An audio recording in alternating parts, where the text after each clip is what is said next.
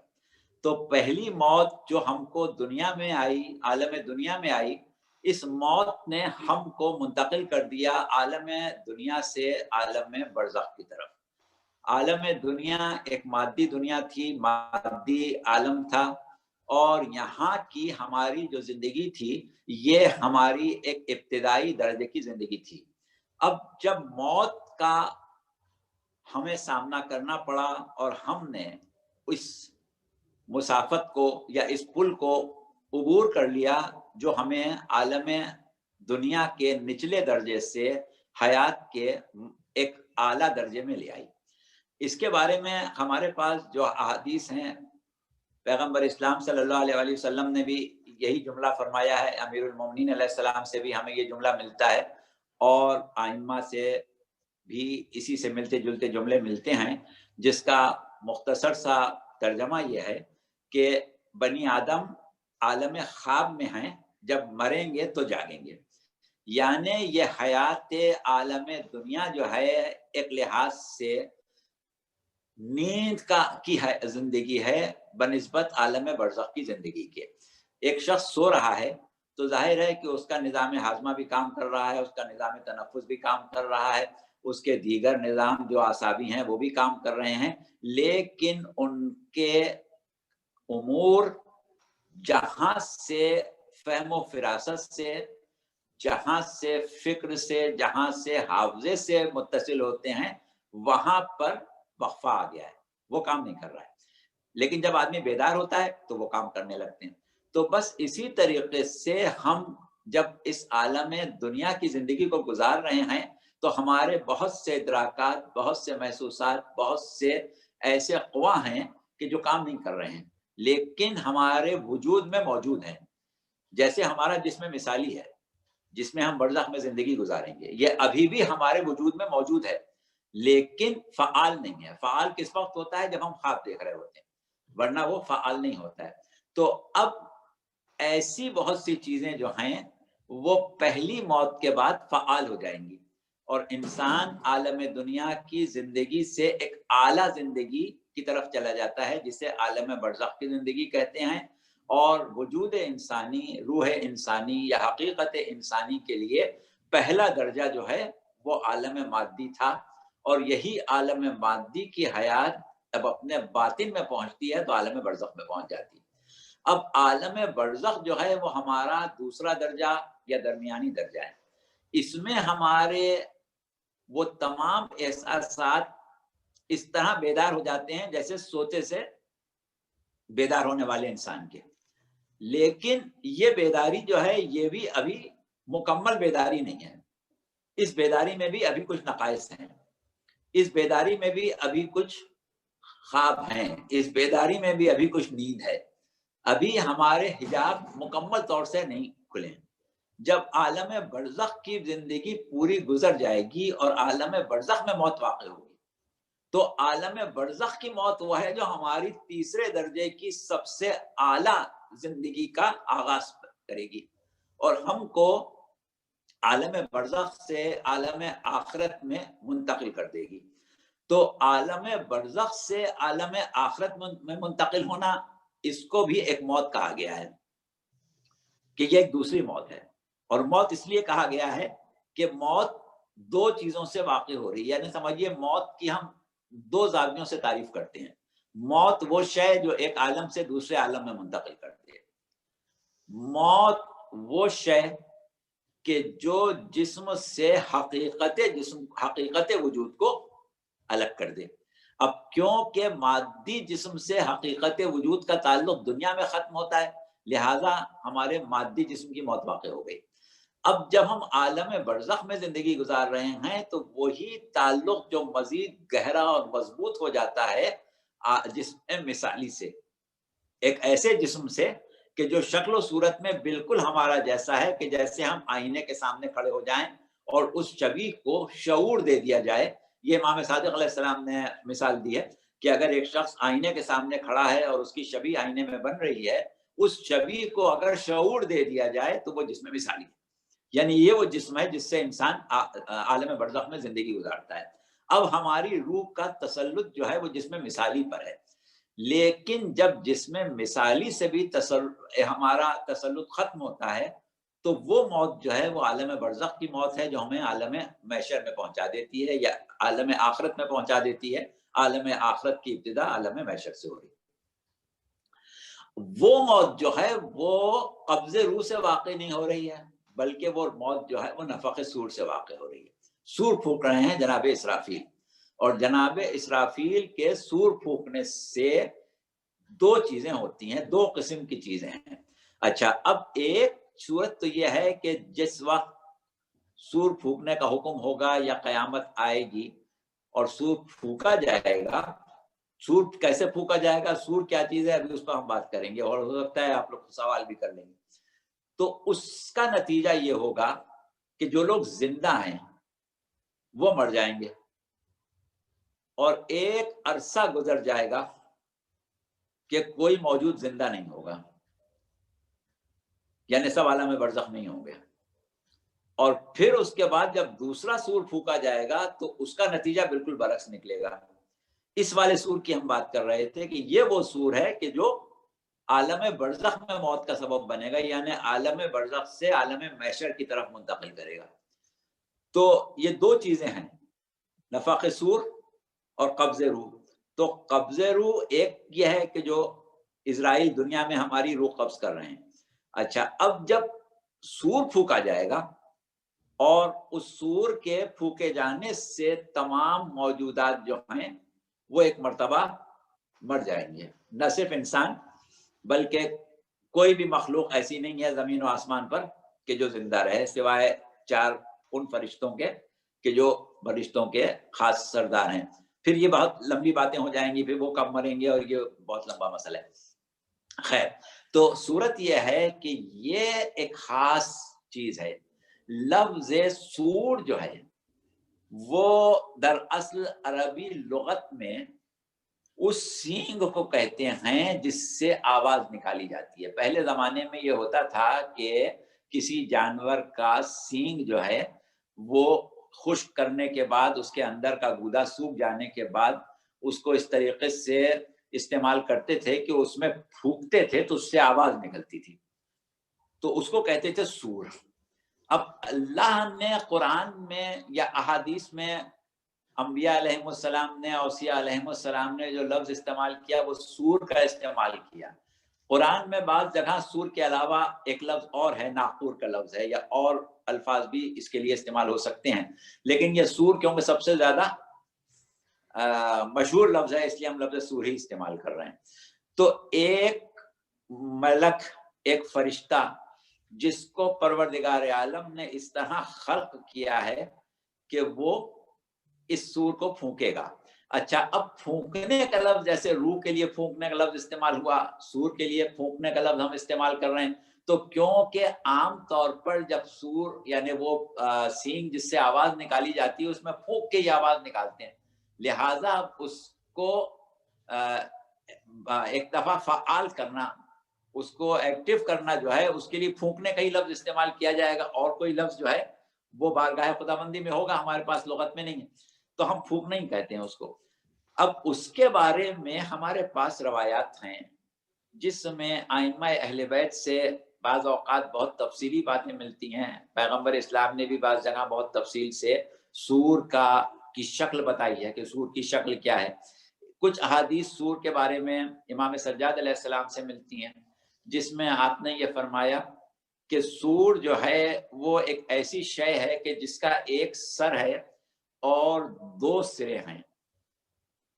جب اسرافیل کو حکم دیا جائے گا کہ سور پھونکیں تو وہ اس میں آواز پیدا کریں گے، اور وہ آواز اتنی شدید ہوگی کہ اس سے دنیا لرز جائے گی، زلزلے آ جائیں گے، پہاڑ ٹوٹ جائیں گے وغیرہ وغیرہ، بہت سی چیزیں جیسا کہ آپ قیامت کا منظر سنتے ہیں. اور اس کے بعد وہ اس کو جب نیچے والے حصے سے آواز نکالیں گے تو اہل زمین سب مر جائیں گے، اور جب اوپر والے حصے سے آواز نکالیں گے تو اہل آسمان سب مر جائیں گے.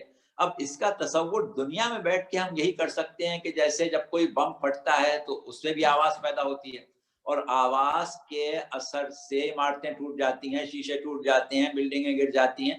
تو بس اسی طریقے سے وہ ایک کوئی آواز ہے، اور آواز کی لہریں جو ہیں وہ یہ کام کر رہی ہیں، کیونکہ آواز کی لہروں سے آج کی سائنس میں بہت سے کام لیے جاتے ہیں. آواز کی فریکوینسی الیکٹریکل انرجی کے ذریعے بڑھا کے زمین کے اندر، سمندروں کے اندر کے حالات معلوم کر لیے جاتے ہیں، اور بہت سے کام کیے جاتے ہیں باہر، وہ ایک الگ چیز. تو صورت یہ کہ اس آواز سے یہ ایک تہلکہ اور ایک چیز مچ جائے گی.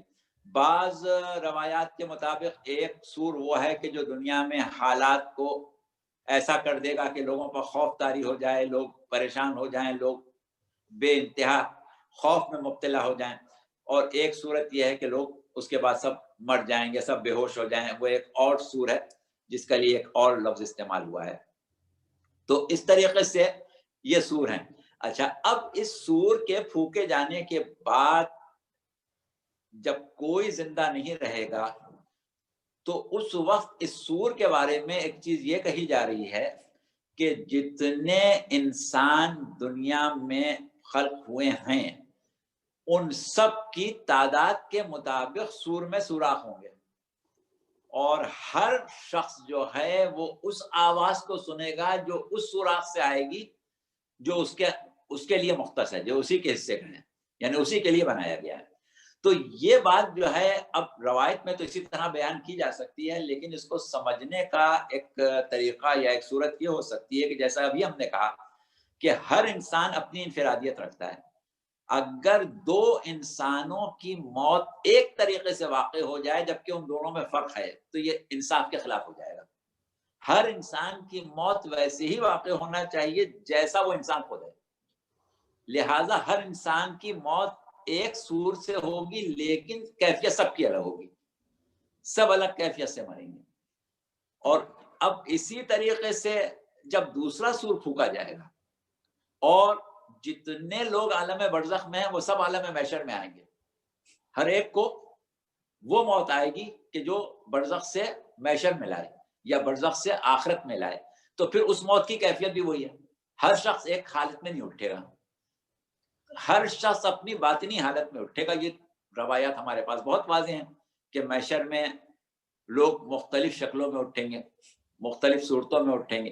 تو وہ مختلف شکلیں، مختلف صورتیں جو ہیں وہ ان کے باطن کی صورتیں ہیں. اب ان باطنی صورتوں کے مطابق ہی وہ دنیا، وہ برزخ سے آخرت میں جائیں گے. تو وہاں پر بھی نفخ صور جو ہے وہ ہر شخص کے اوپر الگ اثر کرے گا.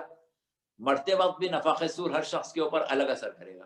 اور اس کے بعد جب محشر میں پہنچیں گے تو ہر شخص کے لیے محشر اس کا الگ ہوگا. الگ محشر کا مطلب کیا ہے؟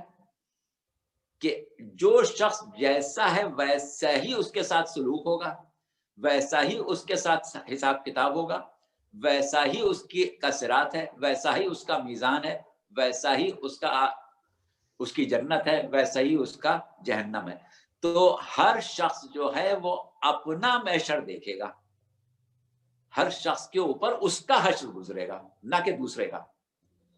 تو اس اعتبار سے جو روایات یہ کہتی ہیں کہ ہم کہتے ہیں پل صراط، ہم کہتے ہیں میزان، ہم کہتے ہیں نامہ اعمال، تو یہ ہر شخص کا الگ ہے. ہر شخص کا نامہ اعمال الگ ہے، تو پھر ظاہر ہے کہ ہر شخص کا میزان بھی الگ ہے. ہر شخص کے اعمال کے تولے جانے کا طریقہ بھی الگ ہے. ایک مثل مشہور ہے، جیسی روح ویسے فرشتے. اب مثل کیوں مشہور ہوئی یہ ہمیں نہیں معلوم، لیکن حقیقت یہ ہے کہ ایک انسان دنیا میں جیسا کردار رکھتا ہے، جیسا اخلاق رکھتا ہے، قیامت میں اس کے اوپر مسلط ہونے والے یا اس سے تعلق رکھنے والے یا اس سے باز پرس کرنے والے ملائکہ جو ہیں وہ اسی کردار کے ہوں گے، اسی اخلاق کے ہوں گے. ایک شخص جو ہے وہ لوگوں سے بڑے پیار سے، محبت سے بات کرتا ہے، کبھی کسی سے جھڑک کے بات نہیں کرتا، کبھی کسی کی بے عزتی نہیں کرتا، ہر ایک کی عزت نفس کا خیال کرتا ہے، بڑی شفقت سے پیش آتا ہے. تو اس کے فرشتے اسی کردار کے ہوں گے، وہ ویسے ہی بات کریں گے اس سے. اور ایک شخص جو ہے وہ متکبر ہے، لوگوں سے کو ذلیل کر کے بات کرتا ہے، ڈانٹ کے بات کرتا ہے، جھڑک کے بات کرتا ہے، ذلیل سمجھ کے بات کرتا ہے، تو اس کے فرشتے اس کے ساتھ ویسے ہی کریں گے. بالکل اسی اخلاق کے فرشتوں سے واسطہ پڑے گا جو آپ نے دنیا میں اپنا رکھا ہے. تو اگر ہم یہ چاہیں کہ قیامت میں ہمارے ساتھ خوش اخلاقی سے بات کی جائے، ہماری عزت کی جائے، ہمارا وقار کا جو ہے وہ پیش نظر رکھا جائے، تو بھی ہمیں دوسروں کا رکھنا پڑے گا. سبحان اللہ، دنیا سبحان اللہ. کیا مولانا کہ صاحب دنیا میں ہم لوگوں کو ذلیل کریں گے تو وہاں ہم ذلیل ہوں گے، واہ واہ، دنیا میں ہم لوگوں کی عزت کریں گے. سبحان اللہ، سبحان اللہ. اچھا، تو منافق بندہ جو ہے مولانا، جو منافق بندہ ہے تو اس کا فرشتہ بھی بیچارہ منافق ہی ہوگا پھر. جی جو منافق بندہ ہے یہاں پہ اس کا فرشتہ بھی منافق ہوگا پھر. بالکل شرابی آپ یہی فرشتہ سمجھ لیں شرابی کہ ہوگا. انسان دنیا میں جیسا اپنا رویہ رکھتا ہے اس کا باطن بھی وہی شکل اختیار کر لیتا ہے، اور جیسا اس کا باطن ہے اسی کے مطابق اس کے فرشتے ہوں گے. ایک حدیث ہے امام موسیٰ کاظم علیہ السلام سے منقول ہے کہ اس میں آپ نے فرمایا کہ محشر میں سوال انسان سے اس کی عقل کے مطابق ہوگا. کسی سے اس کی عقل سے زیادہ نہیں پوچھا جائے گا، جتنی اس کی عقل ہے اتنا ہی پوچھا جائے گا. اسی طریقے سے دنیا کے بہت سے لوگ ایسے ہیں کہ جو دنیا میں دیوانے ہیں، وہ کفر کو بھی نہیں سمجھتے، ایمان کو بھی نہیں سمجھتے، یا معاملات کی گہرائی میں جانے کی ان میں عقل ہی نہیں ہے، شعور ہی نہیں ہے، سمجھ ہی نہیں ہے.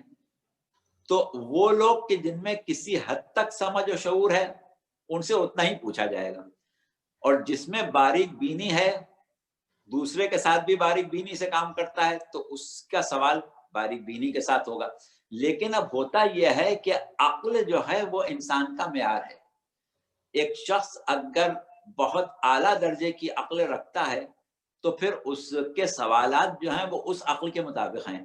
جب اس عقل کے مطابق وہ امتحان پاس کرے گا تو اس کا درجہ بھی ویسے ہی ہوگا. یعنی ایک شخص سے اگر میٹرک کا امتحان لیا گیا ہے تو پھر اس کو میٹرک کی ہی کئی سرٹیفکیٹ ملے گا، اور جس سے ایم اے کا امتحان لیا گیا ہے اس کو بھی درجہ بھی ایم اے کا ملے گا. ایک سوال کروں میں آپ سے، ایک سوال کروں گے جی تو یہ عقل تو اللہ میں نے بانٹی ہے نا، اگر مجھے عقل ہی اس نے میٹرک تک کی دی ہے تو مجھے سوال بھی میٹرک تک کا کرے گا، تو لیکن پھر میں جاؤں گا بھی تو میٹرک والے لیول کے اوپر ہی نا، جنت میں یا دوزخ میں. صحیح کہہ رہے ہیں آپ. بات یہ ہے کہ عقل اللہ نے عطا کی ہے بے شک. اب ہوتا یہ ہے کہ عقل میں بالیدگی، عقل میں کمال، عقل میں علم کا ایک نور، اس میں انسان کو اختیار ہے. اگر انسان نے اس حد تک عقل کو استعمال کر لیا ہے جتنا اللہ نے اس کو دی تھی، تو پھر ظاہر ہے کہ اس کو درجہ اس قسم کا ملے گا اور گریس مارکس مل جائیں گے عقل کے کم ہونے کی وجہ سے، جو اللہ کی طرف سے کمی ہے. اور اگر اس نے اپنی طرف سے کمی کی ہے تو پھر اس کو درجہ وہ ملے گا اس کو. ٹھیک، صحیح. چلیے آپ کنٹینیو کریے، میں شکریہ. اچھا، تو اب صورت یہ ہے کہ ہر انسان کے لیے الگ محشر ہے، جس طرح سے ہر انسان کے لیے الگ برزخ ہے کہ برزخ میں اس کا مقام الگ ہے. اسی طرح سے اس کی والی موت جو ہے اس میں اس کی کیفیت جو ہے وہ دوسری ہوگی، اسی کیفیت کی موت ہوگی جیسا وہ خود ہے. اچھا، اب ایک چیز اور ہوتی ہے، جیسا کہ ابھی ہم نے مثال دی، اس میں بہت سی چیزیں آ جاتی ہیں. مثال کے طور پر ایک شخص ہے، آپ نے ہم کو ہمارے ہاتھ میں 5,000 روپے دے دیے اور کہا کہ لیجئے یہ 5,000 روپے آپ کے پاس ہیں، یہ آپ اس میں سے یہ کام ہے، ان میں آپ خرچ کر لیجئے گا اور کل ہمیں آپ اس کا حساب دے دیجئے گا. اب دوسرے دن جب ہم آپ کے سامنے آئے تو ہم نے کہا کہ بھئی آپ نے 5,000 روپے دیے تھے. ہاں بھائی دیے تھے 5,000. کیا ہوا؟ ہم یہ لائے یہ لائے یہ لائے. اچھا چلو بس ٹھیک ہے. اچھا اتنے ارے بس چھوڑو جو بچے اب کتنے چاہیے. یعنی آپ نے بہت ہی ہمارے کام کو سادہ کر دیا اور مکمل بھروسہ ہمارے اوپر رکھا کہ خرچ کیے ہیں تو صحیح خرچ کیے ہوں گے. اچھا، دوسری صورت ایک یہ ہو سکتی ہے کہ ہم نے کہا نہیں تم نے یہ کیا کیا تھا، یہ کتنے کا لائے تھے، وہ کتنے کا لائے تھے. آپ نے کہا صاحب میں یہ چیز میں تو ڈبل روٹی خرید کے لایا تھا. کتنے کی لائے تھے؟ اس نے کہا کہ میں اتنے کی لایا. اتنے کی تو نہیں ملتی، وہ تو اتنے کی ملتی ہے، تم اتنے کی کیسے لائے؟ تو کہاں سے لائے تھے، کس سے لی تھی تم نے، اتنے کی کیسے ملی؟ تو یہ کیا ایک یہ کہ آپ حساب جو ہے دوسرے سے بڑا سخت لیتے ہیں، تو اب آپ کو بھی حساب ویسے ہی دینا ہے جیسا آپ دوسروں سے لیتے ہیں. تو اس طریقے سے ہر شخص کے مختلف رخ ہیں اپنے کیریکٹر کے، اور جو دنیا اس نے اپنی دنیا میں زندگی گزاری ہے اس کے. تو اب کیونکہ دنیا کا باطن برزخ ہے اور برزخ کا باطن جو ہے وہ آخرت ہے. اچھا، اب ایک بات جو ہم نے خاص طور سے اس دفعہ کہی تھی، اس کے اوپر بھی لوگوں کے ذہنوں میں سوال ہو سکتے ہیں کہ ہمارے پاس عقیدہ ہے معاد کا عقیدہ ہماری ضروریات دین میں شامل ہے. یعنی اگر ایک شخص معاد پر یقین نہ رکھے تو سمجھے وہ مسلمان ہی نہیں ہے. تو اسلام کو قبول کرنے کے لیے، دین کو قبول کرنے کے لیے ہمیں عقیدہ معاد ضروری ہے. حیات بعد از موت پر عقیدہ ہمارا ضروری ہے. جو نہیں مانے وہ عالم اسلام سے خارج ہو جائے گا، یعنی دین اسلام سے خارج ہو جائے گا. اچھا، اب ماننا اس کی بہت سی صورتیں ہو سکتی ہیں. جو ہم لوگ گفتگو کر رہے ہیں وہ ماننے کے اس درجے پر گفتگو کر رہے ہیں جہاں انسان کو ان امور کے اوپر حق الیقین حاصل ہو جائے. ایک چیز ہوتی ہے کسی چیز کا علم الیقین حاصل ہونا. مولا کا وہ قول آپ نے سنا ہے کہ اگر میرے سامنے سے حجاب ہٹا دیے جائیں تو میرے یقین میں کوئی اضافہ نہیں ہوگا. تو اس کا مطلب یہ ہے کہ حجابوں نے یقین کو کوئی نقصان نہیں پہنچایا. جہاں تک حق الیقین تھا وہاں تک انسان پہنچا ہوا ہے. اب ہم جو یہ تدبر کرتے ہیں، یہ نشستیں آپ رکھ رہے ہیں، یہ سوال و جواب کر رہے ہیں، اس کی ضرورت صرف اس لیے پیش آئی کہ اگر ہمارا صرف اتنا عقیدہ ہو کہ ہمارے لیے ایک معاد جسمانی ضروری ہے، قیامت میں ہم کو اسی جسم کے ساتھ یا ایسے ہی جسم کے ساتھ اٹھایا جائے گا اور اس جسم میں ہم سے سوال جواب ہوں گے، ہمارا اعمال نامہ ہمارے سامنے پیش کیا جائے گا، ہمارا حساب ہوگا، ہمیں پل صراط سے گزرنا ہوگا، ہمیں جنت یا جہنم میں جانا پڑے گا. اتنا اگر ہمارا عقیدہ ہے تو ہم دائرہ اسلام میں آئیں، یعنی دین سے خارج نہیں ہو گئے. اور یہ ہم نے غور کرنے کی ضرورت نہیں سمجھی. ہم نے کہا قرآن میں لکھا ہے، قرآن پر ہمیں یقین ہے، رسول نے بتایا ہے، ہمیں رسول پر یقین ہے، امام نے بتایا ہے، امام ہمیں اس پر یقین ہے. ہمیں کیا ضرورت ہے کہ ہم یہ سوچیں کہ وہ جسم کیسا ہوگا، وہاں کی ہڈیاں کیسی ہوں گی، وہاں کی آنکھیں کیسی ہوں گی, وہ کیسے دیکھیں گی, وہاں اس کا فنکشن کیا ہوگا, یہاں پر جو ہمارا جسم ہے اس کے اوپر زمین کی کشش کا اثر کتنا ہوتا ہے, وہاں پر کتنا ہوگا. ہم یہ سب ان چکروں میں نہیں پڑے تو بھی کوئی مسئلہ نہیں. لیکن اگر ہم ان چکروں میں پڑھتے ہیں, اس پر غور و فکر کرتے ہیں اور ایسے نتائج حاصل کر لیتے ہیں کہ جس سے ہماری تشفی ہو جائے, تو ہم حق الیقین تک پہنچ گئے. یعنی یقین کی منزلیں جو ہے ہماری وہ بہت آگے بڑھ گئی. اب جتنی منزل یقین ہماری آگے بڑھے گی, معرفت بڑھ جائے گی. جتنی معرفت بڑھ جائے گی اتنا تقرب بڑھ جائے گا, جتنا تقرب بڑھ جائے گا بارگاہ خداوندی میں درجات بڑھ جائیں گے. تو ہم اس کے اوپر جو اتنی کوشش کرتے ہیں, محنت کرتے ہیں, وہ اس لیے نہیں کہ دائرہ اسلام میں آ جائیں. دائرہ اسلام میں تو ہیں, اتنا یقین کے ساتھ بھی ہیں, لیکن اس لیے کہ یقین کی کیفیات جو ہیں ہماری وہ اعلیٰ ہو جائیں, زیادہ سے زیادہ ہم یقین کرنے لگیں کہ پھر ایسا تو بالکل یقیناً ہو سکتا ہے. تو اس سلسلے میں ہم نے گزشتہ اپنی تقریر میں بعض چیزوں کو بیان کیا تھا, اور اس دفعہ ہمیں امید تھی کہ ہمارے ناظرین اور سامعین ان امور پر غور و فکر کرنے کے بعد بہت سے سوالات ہمارے سامنے پیش کریں گے. تو سوالات آ تو رہے ماشاءاللہ, لیکن ابھی اتنی گہرائی کے سوالات بہرحال نہیں آئے ہیں. تو اب ہم یہاں تک آنے کے بعد ایک اور سوال اپنی طرف سے بڑھائے لیتے ہیں. وہ یہ ہے کہ جو سوال کیا گیا, ابھی بھی کیا گیا اور اس سے پہلے بھی کیا گیا تھا, اور ہمارے کسی سامع نے گزشتہ تقریر میں وہ سوال اٹھایا تھا, لیکن یہ کہ اس کے اوپر ہم نے ایک حد تک جواب دیا تھا, تفصیلی جواب نہیں دیا تھا. وہ انہوں نے ایک لفظ استعمال کیا تھا تجسیم کا. تجسیم یعنی جسم کا بننا, جسم کا واقع ہو جانا, وجود میں آ جانا. تو تجسیم, اب تجسیم جو ہے یہ ایک بڑا اہم موضوع ہے.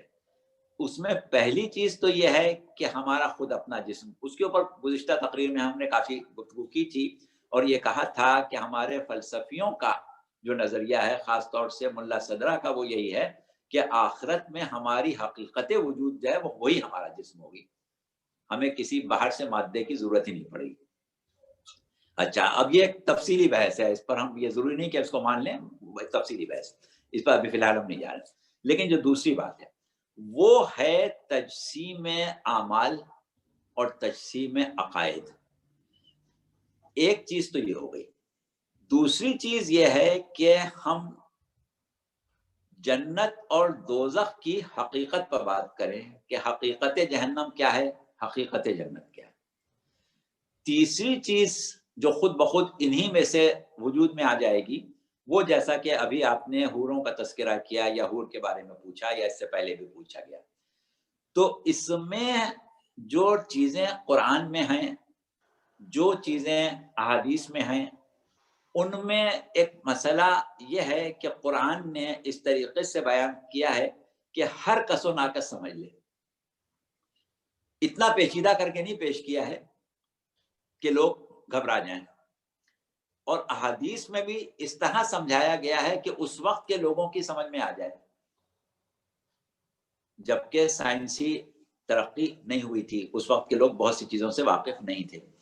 تو اس اعتبار سے ہمیں اس کے اوپر غور و خوض کر کے نتائج نکالنا پڑتے ہیں, نظریات قائم کرنا پڑتے ہیں.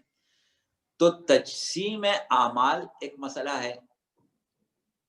اس کے بارے میں یہ کہا جاتا ہے کہ ہمارے دنیا کے اعمال جو ہیں وہ برزخ میں بھی اور آخرت میں بھی جسم کی شکل اختیار کر لیں گے. جیسا کہ ابھی آپ قبر کی بات کر رہے تھے کہ ہمارے پاس یہ روایات موجود ہیں کہ مرنے والے کو جب قبر میں دفن کیا گیا, اگر وہ مومن تھا تو ایک مرتبہ جنت کی کھڑکی کھولی گئی, وہاں سے اس کو جنت میں اپنا مقام نظر آنے لگا. اس کے بعد اس کھڑکی سے ایک شخص برآمد ہوا, بڑا حسین, بڑا خوبصورت, بڑا پرکشش, اور مرنے والے نے اس سے پوچھا کہ تم کون ہو؟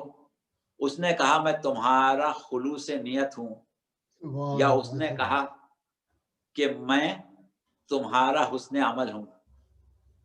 اچھا, اب سوال یہ پیدا ہوتا ہے کہ نیت یا عمل, کوئی ایسا وجود نہیں ہے کہ جس کی شکل تبدیل کر دی جائے. جیسے مادہ ہوتا ہے تو اس کی شکل تبدیل کر دیتے ہیں آپ، توانائی کی شکل آپ تبدیل کر دیتے ہیں، لیکن ایک ایسی شے کہ جو خود اپنا وجود نہ رکھتی ہو. اب یہ پھر فلسفے کی اصطلاحات ہیں کہ ایک چیز ہوتی ہے جوہر اور ایک چیز ہوتی ہے عرض. جوہر وہ چیز ہوتی ہے جو وجود رکھتی ہے، اور عرض وہ چیز ہوتی ہے کہ جو وجود اپنا اس طریقے سے نہیں رکھتی کہ ہم اس کو کوئی وجود میں گن سکیں. اب اس کی بہت زیادہ تفصیل ہم میں نہیں جائیں گے ہم، ورنہ پھر وہ ذرا پیچیدہ باتیں ہو جائیں گی، لوگوں کو کی دلچسپی ختم ہو جائے گی.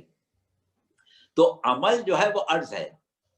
یعنی ایک شخص نے نماز پڑھی تو جب تک وہ نماز پڑھ رہا ہے، نماز کی حالت میں ہے، نماز کا وجود ہے. جب وہ نماز پڑھ چکا، دنیا کے کاروبار میں مصروف ہو گیا، تو اب وہ نماز جو ہے وہ اپنا وجود تو نہیں رکھتی، صرف اس کا ایک ریکارڈ ہے کہ اس نے نماز پڑھی تھی. تو وہ نماز جب اپنا وجود نہیں رکھتی، وہ کیسے جسم بن جائے گی؟ ایک شخص نے نیکی کی، خیرات کی، یا ایک شخص نے چوری کی، تو جس وقت وہ چوری کر رہا تھا اس کے جسم کے اعضاء جو تھے وہ اس عمل کو انجام دے رہے تھے، لیکن جب وہ چوری کر چکا تو اب وہ خود چوری تو کہیں موجود نہیں ہے نا، تو وہ کیسے ایک مرتبہ جسم بن جائے گی؟ یہ سوالات ابھرتے ہیں. اچھا، لیکن پہلی چیز وہی والی ہے کہ جب ہمیں اللہ نے کہہ دیا کہ جسم بنے گا، ہر شخص اپنے عمل کو دیکھے گا، تو ہم نے مان لیا کہ ہم دیکھیں گے. جیسے بھی دیکھیں وہ اللہ جانتا ہے کہ کیسے دیکھیں گے، ہمیں تو مان لینا ہے کہ دیکھیں گے. اچھا، لیکن اب اس میں بہت سے نظریات آ جاتے ہیں. اس میں بعض لوگ یہ کہتے ہیں کہ عمل جو ہے اس کی ایک حیثیت ہے بارگاہ خداوندی میں، اس حیثیت کے مطابق اللہ چاہے تو مخلوق خلق کر دے، یا اس حیثیت کو ہی مجسم کر دے، نیکی کو یا برائی کو. کہ انسان جو گناہ کرے گا وہ اس کے ساتھ مجسم ہو کے اس کے ساتھ ساتھ رہیں گے. انسان چاہے گا کہ یہ مجھ سے دور ہو جائیں، کیونکہ دنیا میں اس عمل کو وہ چھپاتا تھا، اب وہ عمل ظاہر ہو گیا، اپنی شکل میں آ گیا اور اس کے ساتھ ساتھ گھوم رہا ہے. وہ کہہ رہا ہے ہٹ جاؤ، کیسے ہٹوں، میں تو تمہارا عمل ہوں. سبحان اللہ، سبحان. تو اب انسان چاہتا ہے کہ وہ اس کے پاس سے ہٹ جائے. وہ کہتا ہے میں تمہارا عمل ہوں، تمہارے پاس سے ہٹ کے کس کے پاس جاؤں؟ کسی اور کا عمل ہوتا تو وہاں چلا جاتا. میں تو تمہارا عمل ہوں، تمہیں کیسے چھوڑوں؟ تو اس طریقے کی چیزیں جب احادیث میں ہمیں ملتی ہیں تو بنیادی طور پر تو ہم مان لیتے ہیں کہ اللہ کا کوئی نہ کوئی نظام ہوگا جس سے اللہ نے بنا دیا. اچھا، لیکن اب ایک نظریہ ہمارے بعض علماء نے پیش کیا ہے. یہاں ہم علماء کے نام وغیرہ نہیں لے رہے ہیں، اگر لوگوں کو ضرورت پڑے گی تو ہمارے پاس سب نوٹ کیے ہوئے، ہم لوٹ کر کے رکھ لیتے ہیں، پھر بات کریں، وہ ہم بتا دیں گے. تو وہ یہ ہے کہ کوئی ضروری نہیں ہے پروردگار عالم کے لیے کہ پہلے کوئی چیز موجود ہو اس کو بنائے. کسی شے کا باطن کیسا ہے اس باطن کے مطابق مخلوق خلق کر دینا بھی اللہ کے لیے کوئی مشکل کام نہیں ہے. لہذا وہ جو ہم کہہ رہے ہیں کہ جہنم میں سانپ ہوں گے، جہنم میں بچھو ہوں گے، جہنم میں یا قبر میں اتنے بڑے بڑے اژدہے ہوں گے کہ انسان کے اوپر سوار ہوں گے تو انسان پس جائے گا. تو اب وہ اژدہے، وہ سانپ، وہ بچھو، اگر ہم یہ مان لیں کہ وہ خود اس کا عمل ہے تو اس میں کیا حرج ہے؟ تو اس اعتبار سے پھر اس کا مطلب یہ ہوا کہ وہ سانپ بچھو ہم خود لے کے جائیں گے، ابھی موجود ہوں جہنم میں نہ ہوں، ہم جائیں گے تو ہمارے ساتھ وہ جائیں گے، اور پھر وہ ہمیں اس لیے نہیں چھوڑیں گے کہ ہمارا عمل ہے. اور ہم اللہ سے فریاد کر ہی نہیں سکتے کہ پروردگار یہ بچھو مجھے کیوں ڈس رہا ہے، یہ کیوں ڈنگ مار رہا ہے، یہ اژدہا مجھے کیوں لپیٹ لے رہا ہے، اس لیے کہ اللہ کہے کہ میں کیا کروں، تمہارا ہی تو ہے. سبحان اللہ، میں سبحان نے تھوڑی اللہ. مسلط کی، یہ تمہارا ہی عمل ہے.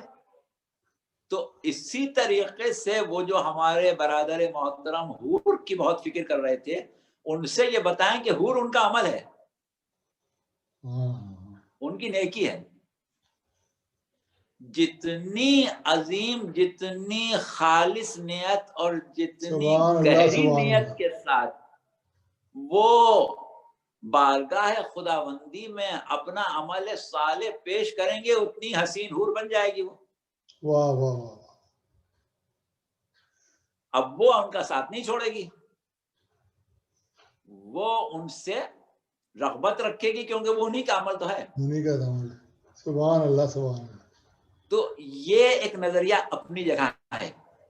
اسی اعتبار سے جب لوگ یہ پوچھتے ہیں کہ بھائی ابھی جنت ہے کہ نہیں ہے، ابھی جہنم ہے کہ نہیں ہے، تو اس سلسلے میں بھی ہمارے پاس بہت سی روایات اور بہت سی احادیث اور آیات قرآنی کی روشنی میں جو نظریات ان علماء نے قائم کیے ہیں کہ جنہوں نے مبدا و ماد کے فلسفے پر بہت زیادہ محنت کی ہے، تو وہ یہ کہتے ہیں کہ جنتیں یا دوزخیں ایک نہیں ہے، بہت سی ہیں. اور دوسری چیز یہ ہے کہ عالم آخرت کی خوبی یہ ہے کہ وہاں ہر شے باشعور ہے، کوئی چیز بے شعور نہیں ہے. اب جیسے دنیا کی آگ ہے وہ بے شعور ہے، اس میں آپ کافر کو ڈال دیں اس کو بھی جلا دے گی، مومن کو ڈال دیں گے اس کو بھی جلا دے گی.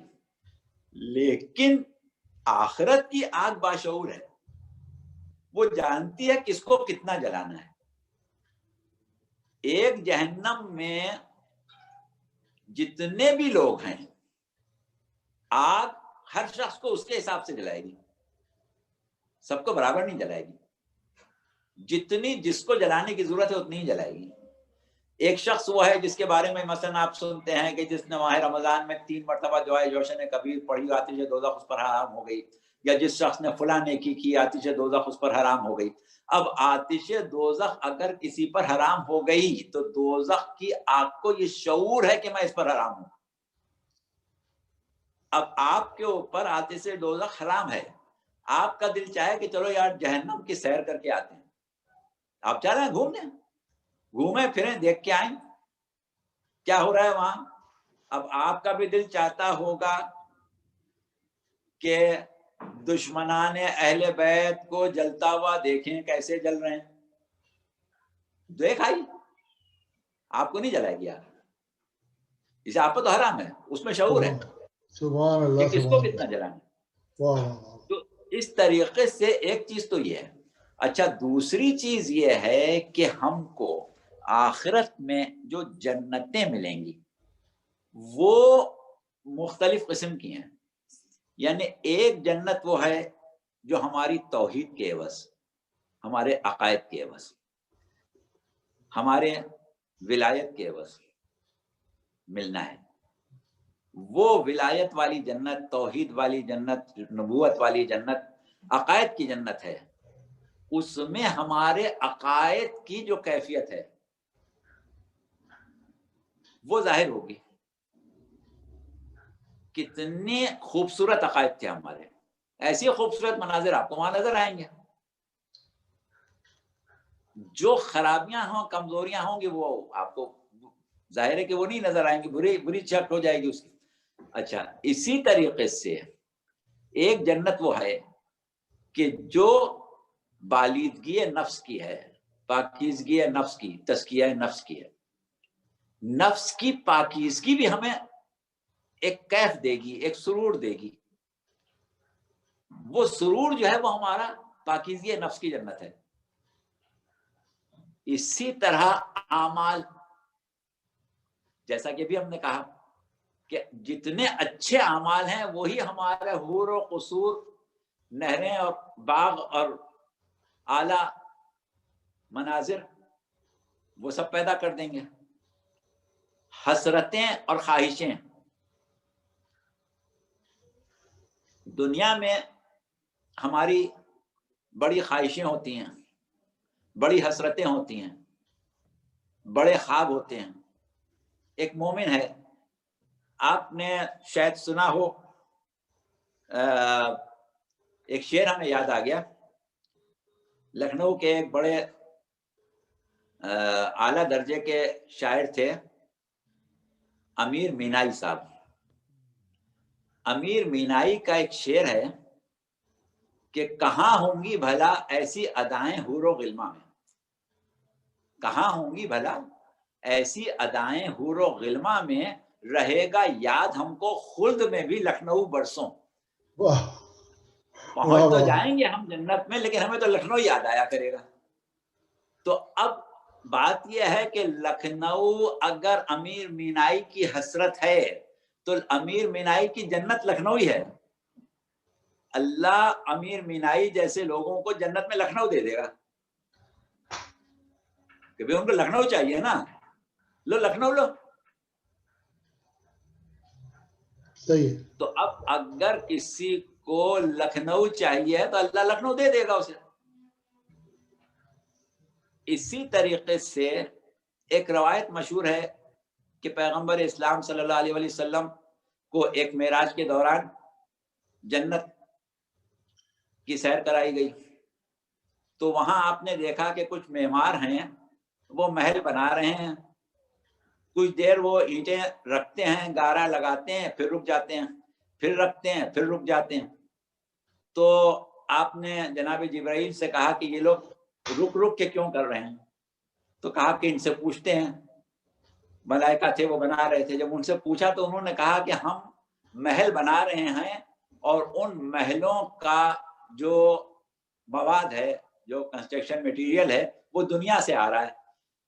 تو کہا کہ وہ کیسے؟ کہا کہ بھائی جب انسان، کسی نے کہا کہ تسبیح پڑھ رہا ہے، کسی نے روایت میں آیا کہ صلوات پڑھ رہا ہے، تو جو شخص صلوات پڑھ رہا ہے وہ صلوات پڑھتا جاتا ہے اور وہ میٹیریل بنتا جاتا ہے، وہ یہاں آتا جاتا ہے، مجھ سے محل بناتے جاتے ہیں. تو جو نیکی کرتا جاتا ہے مجھ سے ویسا اس کا محل بناتے چلے جا رہے ہیں. تو اس اعتبار سے یہ پتہ چلتا ہے کہ جنت و دوزخ جو ہیں ان کا یہ تصور جو قرآن میں دیا گیا ہے، اس کا بہت بڑا فائدہ یہ ہے کہ ہم ان کے اوپر فوری طور سے غور کریں اور اپنی اصلاح کریں، اپنے عمل کی، اپنے عقیدے کی، اپنے ہر کردار کی، ہر چیز کی. لیکن یہ بھی اپنی جگہ ایک حقیقت ہے کہ ہم دنیا میں اپنی جنت بھی بنا رہے ہیں، اپنی دوزخ بھی بنا رہے ہیں. جیسے جیسے ہم عمل کرتے جائیں گے ویسے ویسے بنتا جائے گا. تو یہ ایک خاص چیز تھی جس کی طرف ہم توجہ دلانے کے لیے انتظار کر رہے تھے کہ وقت آئے تو ہم ان چیزوں کی طرف توجہ دلائیں، کیونکہ عالم برزخ کے بعد اصل عالم جو ہے ہمارا وہ تو عالم آخرت ہے جہاں ہمیشہ ہے. برزخ تو صرف قیامت تک ہے. جی جی فرمائیے.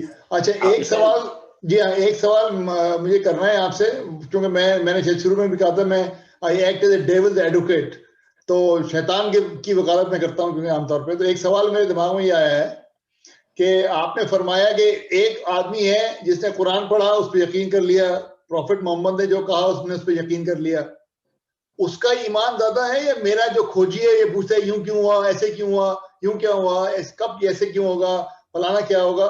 تو وہ زیادہ بہتر مسلمان ہے یا جو جس کو یقین ہی نہیں آتا جب تک آپ ایکسپلین نہ کریں باتوں کو، جب تک وہ مانتا ہی نہیں کوئی بات؟ تو ایمان کا بات یہ ہے، بہتر. ہاں نہیں، بات یہ ہے کہ مان لینے کا جہاں تک تعلق ہے نا، آپ نے بھی مان لیا، اس نے بھی مان لیا، یعنی علم الیقین کی حد تک آپ اور وہ برابر ہو گئے. اب آپ چاہتے ہیں کہ اس کو اس طرح مانیں کہ آپ کی عقل اور آپ کا شعور یا آپ کا جتنا علم ہے وہ بھی اس کی گواہی دے. وہ اس طریقے سے مان رہا ہے کہ وہ گواہی وغیرہ نہیں مان رہا ہے، کہہ رہا ہے ٹھیک ہے کہا یہی ہوگا، کیسے ہوگا ہمیں نہیں معلوم کیسے ہوگا. تو بات یہ ہے کہ اس کا علم جو ہے وہ صرف سنا ہوا علم ہے. جیسے یہ ایک مثال دی جاتی ہے، علماء دیتے ہیں، آپ نے پہلے سنی ہوگی کہ ایک شے ہے یقین کا نچلا درجہ جسے ہم کہتے ہیں علم الیقین. آپ گھر میں بیٹھے تھے، کسی شخص نے آپ سے آ کے بتایا کہ ارے بھائی وہ فلاں محلے میں آگ لگ گئی. اب آپ کو کیونکہ اس کی بات پر بھروسہ تھا لہٰذا آپ نے یقین کر لیا لگ گئی ہے، ٹھیک ہے وہ کہہ رہا ہے لو لگ گئی ہوگی، دیکھ کے آیا ہوگا. یہ ہے علم الیقین. اگر کوئی دوسرا شخص آپ سے آ کے کہے ارے بھائی وہ آگ تھوڑی لگی تھی، وہ اس کو دھوکا ہوا تھا، وہ تو کوڑا جل رہا تھا، تو آپ کا یقین ختم ہو جائے گا، کیونکہ وہ یقین جو ہے وہ صرف علم کی بنیاد پر تھا. اچھا اس کے برخلاف آپ سے آ کے کسی نے کہا آگ لگی، آپ فوراً دوڑے بھاگے، کھڑکی کھولی یا چھت پر چڑھے، وہاں سے دیکھا تو آپ کو دھواں نظر آیا. تو اب جو آپ کو یقین آیا وہ عین الیقین تھا کہ آپ نے دیکھا. اب یہ یقین جو ہے یہ آسانی سے ختم نہیں ہوگا جب تک کہ کوئی باقاعدہ ثابت نہ کرے کہ نہیں وہ جو آپ نے دیکھا تھا وہ آپ کا دھوکہ تھا. لیکن اگر جس بلڈنگ میں آگ لگی تھی اس میں ہم خود موجود تھے اور ہمارے کپڑے بھی جلے تھے، ہمارے ہاتھ بھی جلا تھا، ہم نے آگ کی گرمی محسوس بھی کی تھی. اب کوئی لاکھ جلتے توے پر بیٹھ جائے کہ نہیں صاحب وہ آپ کو غلط فہمی ہوئی تھی، ہم نہیں مانیں گے. یہ ہے حق الیقین. تو یہ جو ہم لوگ بات کر رہے ہیں وہ حق الیقین تک پہنچنے کی کر رہے ہیں کہ اب ہم سے کوئی کچھ بھی کہے ہم تو مانیں گے نہیں، ہم کہیں گے نہیں یہی صحیح. صحیح، ٹھیک ہے. اچھا اب ایک دو سوال اور بھی ہیں متفرق، کسی کو اگر سوال کرنا ہو تو پلیز آپ کر لیجئے گا. مولانا کا ڈسکشن یہاں رک رہا ہے، اگلے پروگرام سے پھر ڈسکشن کو یہاں سے شروع کریں گے. ایک سوال مجھے بھیجا ہے ساجد بھائی نے، اور وہ یہ کہہ رہے ہیں کہ سورہ رحمان میں جو بار بار دو کا تکرار کی گئی ہے کہ دو چشمے، دو جنتیں، دو میوے، ہر قسم کے میوے اور نہریں دو قسم کی، تو یہ دو قسم سے کیا مراد ہے؟ بات یہ ہے کہ سورہ رحمان میں فَبِأَيِّ آلَاءِ رَبِّكُمَا تُكَذِّبَانِ میں جو تثنیہ کے صیغے ہیں، دو قوموں سے، دو جنسوں سے یا دو مخلوقات سے اللہ مخاطب ہے. تو وہاں پر تو واضح طور پر کہہ دیا گیا ہے کہ انسانوں اور جنوں سے خطاب ہے کہ ایک انسان اور ایک جن. اچھا اس کے بعد جو آپ دو جنتوں کی بات کر رہے ہیں، وَلِمَنْ خَافَ مَقَامَ رَبِّهِ جَنَّتَانِ، جو اپنے رب کے مقام سے خوف کرتا ہے اس کے لیے دو جنتیں ہیں. تو یہ تو ابھی ہم نے آپ سے بتایا کہ جنتیں جو ہیں وہ مختلف ہیں. یہاں پر دو جنتوں سے مراد یہ بھی ہو سکتی ہے کہ اعمال کی وہ جنت جو انسان خود بنائے گا اور عقیدے کی وہ جنت جو اللہ عطا کرے گا، یا اس قسم کے معنی لیے جا سکتے ہیں. بعض مفسرین نے کہا ہے کہ ایک وہ جنت جو انسانوں کے لیے ہے اور ایک وہ جنت جو جنوں کے لیے. اچھا ٹھیک ہے. اچھا اور کسی کے پاس سوال ہے تو کر لیں بھائی صاحب، حضرات و خواتین. جی محمد میں کر سکتا ہوں؟ ہاں جی ضرور کریے، بسم اللہ. جی السلام علیکم مولانا صاحب، یہ بتائیے کہ ہم جس آدم کی اولاد ہیں کیا اس سے قبل بھی کئی آدم گزرے ہیں؟ یہ سوال آپ کا بہت اچھا ہے. بات یہ ہے کہ آدم سے پہلے آدم تھے یا نہیں تھے یہ ہماری ضروریات دین میں شامل نہیں ہے، لہٰذا ہم یہ عقیدہ رکھیں یا نہ رکھیں اس سے فرق تو نہیں پڑے گا. لیکن وہی والی بات کہ ہمیں جاننا نہ جاننے سے بہتر ہے.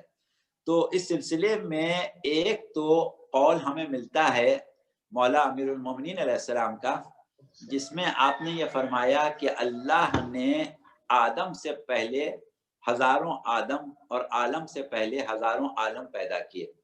تو اس اعتبار سے تو ہمیں یہ لگتا ہے کہ اس سے پہلے بھی آدم پیدا ہوئے ہوں گے اور ان کی بھی اولادیں ہوں گی.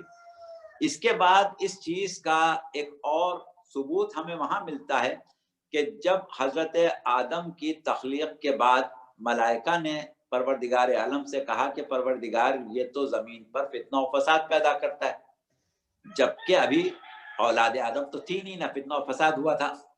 تو اس کا مطلب یہ کہ فرشتوں نے یا تو جناب آدم کی خلقت کو دیکھ کے کہا جس انداز پر حضرت آدم کی خلقت ہوئی تھی، یا اس تجربے کی بنیاد پر کیا کہ جو اس سے پہلے والے آدموں کی اولادیں کرتی رہی ہوں گی.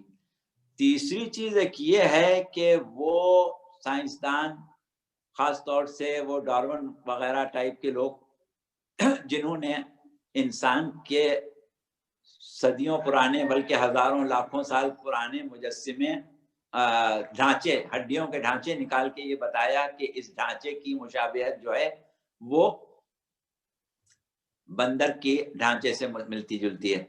تو اس سے بھی یہ اندازہ ہو سکتا ہے کہ ممکن ہے کہ وہ ان آدم کی اولاد نہ ہو بلکہ اس سے پہلے والے آدم کی اولاد ہوں. تو یہ تو ہیں سامنے کی چیزیں.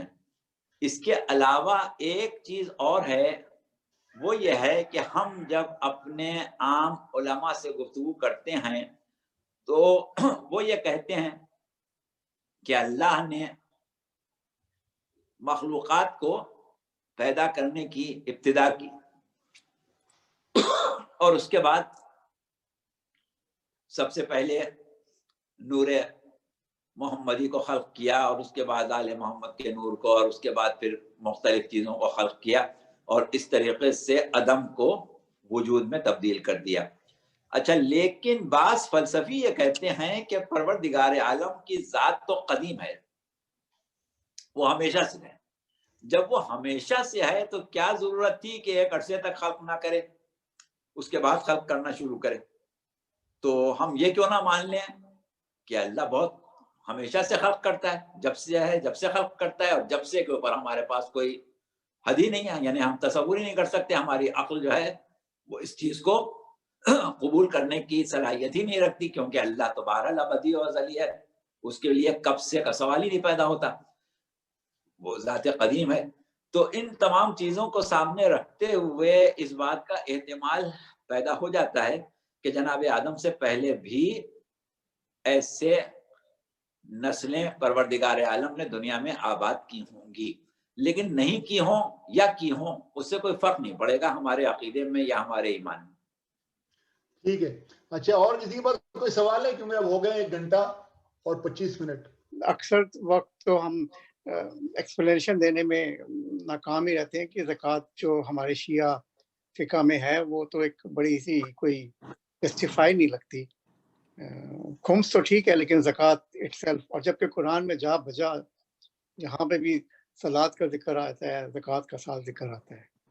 تو اس بارے میں کچھ عرض فرمائے مولانا صاحب.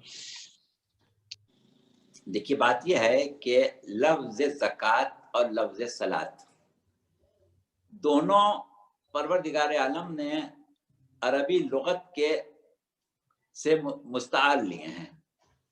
صلات کا لفظ عربی لغت میں دعا کے معنوں میں ہوتا ہے، اور اسی طریقے سے زکوٰۃ کا لفظ بھی نیکی یا صدقے سے ملتے جلتے معنوں میں ہوتا ہے. تو اقیم الصلاۃ و آتوا الزکوٰۃ، اقیم الصلاۃ و آتوا الزکوٰۃ 82 مرتبہ تو زکوٰۃ کا لفظ قرآن میں آ گیا ہے بعض اندازے کے مطابق. اچھا، لیکن ایک جگہ قرآن میں یہ آیا ہے کہ اے رسول ان لوگوں سے یعنی مسلمانوں سے ان کے مال میں سے تم ٹیکس وصول کرو، ان سے ایک قسم کا ٹیکس لو. اچھا، یہ صرف ایک ہی آیت میں آئے. اچھا، تو اب ہوتا یہ ہے کہ وہ جو لفظ زکوٰۃ قرآن میں جگہ جگہ استعمال ہوا ہے وہ ہے حقوق العباد. اس کے معنی حقوق العباد کے ہیں، یعنی نماز ادا کرو اللہ کے حق کو ادا کرو، زکوٰۃ دو بندوں کے حق کو ادا کرو. اس کے اوپر بہت زیادہ زور دیا گیا ہے، اللہ کا حق اور بندوں کا حق، اللہ کے حق بندوں کا حق. جہاں اللہ کے حق کی بات آئی وہاں اللہ نے فوراً بندوں کے حق کا بھی تذکرہ کر دیا. یعنی یہ نہیں کہا کہ بار بار یہ کہا کہ اللہ کا حق اللہ کا حق اللہ کا حق اور بندوں کے حق کو چھوڑ دیا، یا کم دفعہ کہا اپنے حق کو 40 دفعہ یا 50 دفعہ یا 100 دفعہ دہرایا اور بندوں کے حق کو ایک ہی دفعہ دہرایا. ایسا نہیں کیا، بلکہ جب اپنے حق کی بات کی بندوں کے حق کی بھی بات کی، جب اپنے حق کی بات کی بندوں کے حق کی بھی بات کی. تو وہ جو زکوٰۃ کا لفظ استعمال ہوتا ہے وہ بندوں کے حقوق کے بارے میں ہوتا ہے. اچھا، لیکن ہمارے ہاں فروع دین میں نماز، روزہ، حج اور اس کے بعد سب سے پہلی چیز زکوٰۃ، پھر خمس، جہاد، امر بالمعروف نہی عن المنکر تو بعد میں آتے ہیں. نماز، روزہ اور حج کے بعد زکوٰۃ پہلے اور خمس بعد میں. تو ہم نے زکوٰۃ کو خمس سے پہلے ہی رکھا ہے، ایسا نہیں کہ خمس کو پہلے رکھ لیا زکوٰۃ کو بعد میں رکھا. اچھا، اب ہمارے پاس پیغمبر اسلام صلی اللہ علیہ وآلہ وسلم کی ایک حدیث ہے جس میں آپ نے یہ فرمایا کہ یہ زکوٰۃ جو ہے یہ 9 چیزوں پر واجب ہوتی ہے. تو ان 9 چیزوں میں زکوٰۃ جو ہے وہ ہمیں نکالنا پڑتی ہے.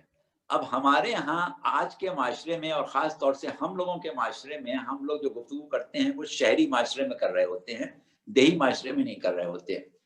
دنیا کے وہ ممالک جو صنعتی ہیں وہاں شہر زیادہ ہیں، جو زرعی ہیں وہاں دیہات زیادہ ہیں. تو جن علاقوں میں دیہات زیادہ ہیں وہاں پر لوگ ایسے زندگی گزارتے ہیں کہ ہر شخص پر زکوٰۃ واجب ہو جاتی ہے، کیونکہ زکوٰۃ جو ہے وہ سونے چاندی کے سکوں پر، بیل اونٹوں پر، مویشیوں پر، بھیڑ بکریوں پر، گیہوں پر، جو پر، ان چیزوں پر واجب ہوتی ہے. اور دیہی زندگی میں ہر شخص کا واسطہ ان سے پڑتا ہے، شہری زندگی میں نہیں پڑتا ہے. شہری زندگی میں نہ ہم اونٹ پالتے ہیں، نہ بھیڑ بکریاں پالتے ہیں، نہ جو بوتے ہیں، نہ گیہوں بوتے ہیں، کچھ نہیں کرتے. تو اس لیے ہمارے سامنے جو چیز زیادہ آتی ہے وہ خمس آتا ہے. لیکن جو لوگ دیہی زندگیوں گزارتے ہیں یا ایسے ملکوں کے باشندے ہیں کہ جہاں پر زرعی پیداوار زیادہ ہے بنسبت صنعتی پیداوار کے، تو وہاں پر ان کے اوپر زکوٰۃ جو ہے وہ خمس سے زیادہ حاوی ہو جاتی ہے. تو ایک چیز تو یہ ہے. دوسری چیز یہ ہے کہ زکوٰۃ کیونکہ ایک شرعی ٹیکس ہے، اور شرعی ٹیکس قدرت نے اس چیز پر رکھا ہے جس کی اپنی حیثیت ہو. جیسے کرنسی نوٹس ہیں، شیئرز ہیں، بانڈز ہیں، ان چیزوں کی اپنی حیثیت نہیں ہے، بلکہ یہ اس ملک کے اسٹیٹ بینک کی طرف سے صرف ایک ضمانت ہے.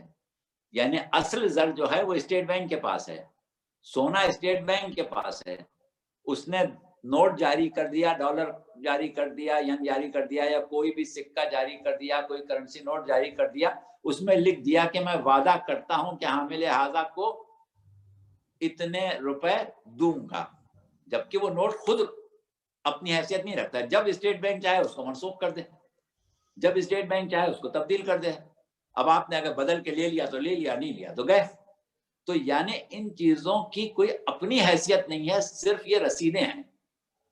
تو رسیدوں کے اوپر وہ زکوٰۃ نہیں لگتی، بلکہ وہ ان چیزوں پر لگتی ہے جن کی اپنی حیثیت ہے. سونے کی اپنی حیثیت ہے، چاندی کی اپنی حیثیت ہے، چاندی کے سکے کی اپنی حیثیت ہے، وہ بینک کی وجہ سے نہیں ہے. سونے کے سکے کی اپنی حیثیت ہے، بینک کی وجہ سے نہیں ہے. بھیڑ بکریوں کی یا مویشیوں کی یا اونٹوں کی یا گیہوں کی یا غلے کی اپنی حیثیت ہے، اس کی وجہ سے نہیں ہے. لہذا اس کو اللہ نے خاص طور سے زکوٰۃ کے لیے رکھا ہے کہ اس کے اوپر زکوٰۃ تمہیں دینا پڑے گی، کیونکہ یہ اپنی حیثیت رکھتا ہے. اس کے زیادہ تفصیلی اگر بات چاہیے تو پھر صورتحال یہ ہے کہ یہ موضوع آ جائے گا ہمارا عقائد سے ہٹ کے فقہ کی طرف. تو پھر فقہی موضوعات جو ہیں پھر ان کی تو ایک الگ مسئلہ ہے، اس کے اوپر دوسری بات ہو سکتی ہے. نہیں، لیکن بحث برائے بحث تو میں یہ کہہ سکتا ہوں کہ مولانا میرے ابا کے پاس تو اونٹنی ہے گاؤں میں، اور میرے پاس یہاں پہ کار ہے، دونوں کی حیثیت ہے، تو میں کار پہ نہیں دوں زکوٰۃ. بات یہ ہوتی ہے کہ اونٹوں پر زکوٰۃ، بھیڑ بکریوں پر زکوٰۃ، یا جو ان پر گیہوں پر زکوٰۃ ہے، وہ گھر کے کھانے والی پر یا گھر کے استعمال کرنے والا مسئلہ نہیں ہے. وہ ہوتا ہے مالیت کا، کہ پہلے زمانے میں لوگوں کے پاس اونٹ جو ہوتے تھے وہ ان کی ایک مالیت ہوتی تھی، کہ وہ بڑا آدمی ہے تو اس کے پاس 1000 اونٹ ہیں، 100 اونٹ ہیں، 500 اونٹ ہیں، تو وہ سب اونٹ استعمال تو نہیں کرتا ہے، لیکن یہ اس کی ایک مالیت کا مسئلہ بن جاتا ہے. ٹھیک ہے. اچھا، اور کسی کے پاس سوال ہے؟ اچھا، ایک سوال اور بھی ہے مولانا، چھوٹا سا.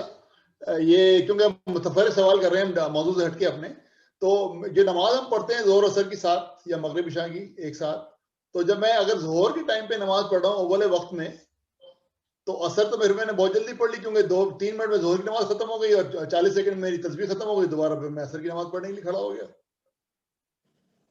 بات یہ ہے کہ قرآن میں نمازوں کے اوقات کا تذکرہ اس طرح سے جیسے عامت المسلمین پڑھتے ہیں کہ صاحب اب ظہر کی نماز کا وقت ختم ہو گیا، اب اتنی دیر بعد عصر کی نماز کا وقت آئے گا، یا مغرب کی نماز کا وقت ختم ہوا ہے اب اتنی دیر بعد عشاء کی نماز کا وقت آئے گا، یہ قرآن میں کہیں نہیں لکھا ہے. قرآن میں جو نمازوں کے اوقات ہیں وہ اکٹھا بیان کیے گئے ہیں. زوال کے بعد سے صبح تک اتنی نمازیں پڑھنا ہیں.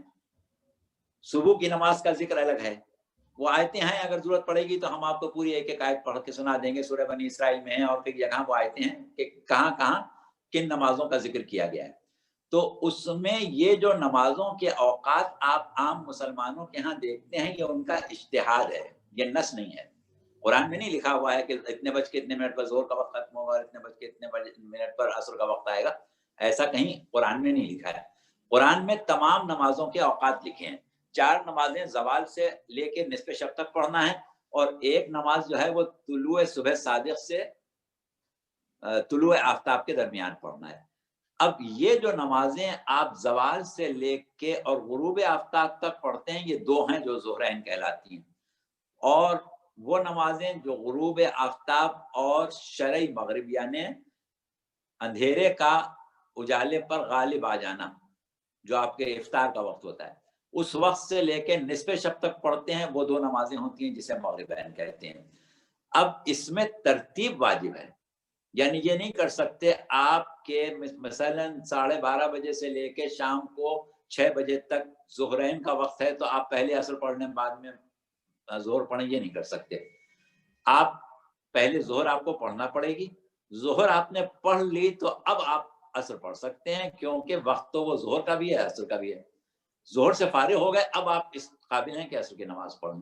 اسی طریقے سے شرعی مغرب یا غروب آفتاب کے بعد اندھیرے کے غالب آ جانے یعنی نصف آسمان سے زیادہ اندھیرا نظر آنے کے بعد 2 نمازیں آپ پر واجب ہو گئیں، ایک مغرب کی اور ایک عشاء کی. اب اگر آپ پہلے عشاء پڑھیں گے تو مغرب قضا سمجھی جائے گی، لیکن آپ نے پہلے مغرب پڑھ لی، اب آپ آزاد ہیں جب چاہیں عشاء پڑھ لیں نصف شب سے پہلے. تو یہ جو ہے یہ قرآن سے اگر ہم لیتے ہیں تو بس اتنا ہی ہے. یہ جو اوقات الگ الگ عام مسلمان لیتے ہیں یہ ان کا اجتہاد ہے، کوئی نص نہیں ہے. تو یہ ائمہ یعنی اور کوئی حدیث نہیں ہے. ائمہ اور رسول خدا نے کیا کیا کی پریکٹس کیا تھی؟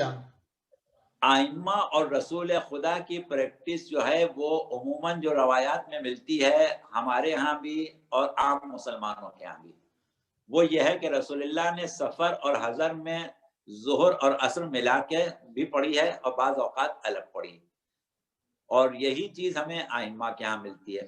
ہمارے ہاں بدقسمتی سے ایک مسئلہ یہ ہے کہ بہت سے لوگ مسائل اخذ کرنے کے لیے ان واقعات کی طرف چلے جاتے ہیں جو کبھی ایک دفعہ پیش آئے. جیسے ہم نے اکثر دیکھا ہمارے مومنین ہم سے کہتے ہیں کہ آپ دیکھیں ہم تو ظہر عصر ایک دفعہ کیسے پڑھ لیتے ہیں، امام حسین نے تو کربلا میں عصر کی نماز الگ پڑھی تھی. اچھا بھائی، امام حسین نے خالی کربلا میں تو نماز نہیں پڑھی تھی نا، پوری زندگی تو پڑھی تھی. کربلا میں روز عاشور پہلی چیز تو یہ تھی کہ شریعت کے اصول کے مطابق مسافر پر نماز قصر ہے. امام حسین 2 محرم کو کربلا پہنچے اور 10 محرم کو شہید ہو گئے، 8 دن رہے، جبکہ پوری نماز واجب ہوتی ہے 10 دن کے قیام. اچھا، تو لہذا آپ پر نماز 4 رکعت واجب ہی نہیں تھی، پہلی چیز. دوسری چیز یہ ہے کہ ایک چیز ہوتی ہے نماز خوف جو جنگ کی حالت میں پڑھی جاتی ہے، اور جنگ کی حالت میں نماز کی کمیت کم ہو جاتی ہے. اور پھر جس وقت امام حسین نے ظہر کی نماز پڑھی تھی اس وقت امام کو نماز پڑھنے کی اجازت ہی نہیں دی گئی تھی، موقع ہی نہیں دیا گیا تھا. جناب سعید ابن عبداللہ تو شہید ہو کے گر پڑے تھے آپ کے سامنے، تو اب اس کے آگے والی نماز کیسے پڑھیں؟ اور دوسری چیز یہ کہ وہ پھر ہم الگ سے بات کریں گے کہ اس کی مثال ہر جگہ نہیں دی جا سکتی ہے، جیسا موقع ہوتا ہے بہرحال یہ کہ الگ پڑھی جا سکتی ہے، وقت موقع کے لحاظ سے آپ الگ بھی پڑھ سکتے ہیں، ساتھ بھی پڑھ سکتے ہیں. تو رسول خدا نے عام طور پہ ایک ساتھ ہی پڑھی نماز ہے؟ رسول اللہ نے ساتھ بھی پڑھی اور الگ الگ بھی پڑھی، لیکن کیونکہ مکتب تشیع نے جو اپنا زمانہ گزارا ہے، جس تاریخ سے وہ گزرے ہیں، جن ادوار سے گزرے ہیں، اس میں خوف پریشانی اور دیگر مسائل کے ساتھ شیعہ قوم کی تاریخ جو ہے وہ مرتب ہوئی ہے. لہٰذا شیعہ قوم کے لیے تو ہمیشہ یہی رہا کہ پریشانی میں نماز پڑھی، لہٰذا ان کے لیے تو ثواب اسی میں زیادہ ہو جاتا ہے کہ وہ اپنے اس دور کو سمجھیں اور یاد کریں کہ ہم میں کس طریقے سے بچایا گیا. ٹھیک ہے. اچھا، اگر کسی کے پاس سوال نہیں ہے تو ہم آپ اس کو کلوز کرتے ہیں پروگرام کو. محمد ایک منٹ ہے.